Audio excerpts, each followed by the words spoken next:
നിയമസഭാ തെരഞ്ഞെടുപ്പിനായുള്ള ബി.ജെ.പിയുടെ രണ്ടാം ഘട്ട സ്ഥാനാർത്ഥി പട്ടിക പുറത്ത്. 39 പേരുടെ പട്ടികയാണ് പുറത്തുവിട്ടത്. കൊടുങ്ങല്ലൂരിൽ സീറ്റില്ലാതിരുന്ന ബി. ഗോപാലകൃഷ്ണന് ഗുരുവായൂർ സീറ്റ് ലഭിച്ചു. CPI വിട്ട CC മുകുന്ദൻ നാട്ടികയിലെ പട്ടികയിൽ ഇടം കണ്ടെത്തിയിട്ടുണ്ട്.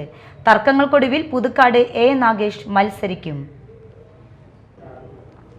നിയമസഭാ തെരഞ്ഞെടുപ്പിനായുള്ള ബി.ജെ.പിയുടെ രണ്ടാം ഘട്ട സ്ഥാനാർത്ഥി പട്ടിക പുറത്തുവന്നപ്പോൾ 39 പേരുടെ പേരാണ് ഉൾപ്പെട്ടിട്ടുള്ളത്. കൊടുങ്ങല്ലൂർ സീറ്റിനായി കാത്തിരുന്ന ബി. ഗോപാലകൃഷ്ണൻ ഗുരുവായൂരും CC മുകുന്ദൻ നാട്ടികയിലും ജനവിധി തേടും. പുതുക്കാട് മണ്ഡലത്തിൽ ആദ്യഘട്ട പ്രഖ്യാപനത്തിൽ ചലച്ചിത്ര താരം ദേവനെയാണ് പരിഗണിച്ചിരുന്നത്. ദേവനെ വിജയിപ്പിക്കുന്നതിനായുള്ള പോസ്റ്ററുകൾ സമൂഹ മാധ്യമങ്ങളിൽ പ്രചരിച്ചിരുന്നു. എന്നാൽ രണ്ടാം ഘട്ട സ്ഥാനാർത്ഥി പ്രഖ്യാപനത്തിൽ പാലിയേക്കര സ്വദേശിയും BJP സംസ്ഥാന നേതാവുമായ A. നാഗേഷിന്റെ പേരാണ് പ്രഖ്യാപിച്ചിരിക്കുന്നത്. നാഗേഷ് മുൻപ് പലതവണ ഇതേ മണ്ഡലത്തിൽ മത്സരിച്ച് പരാജയപ്പെട്ട ആളാണ്.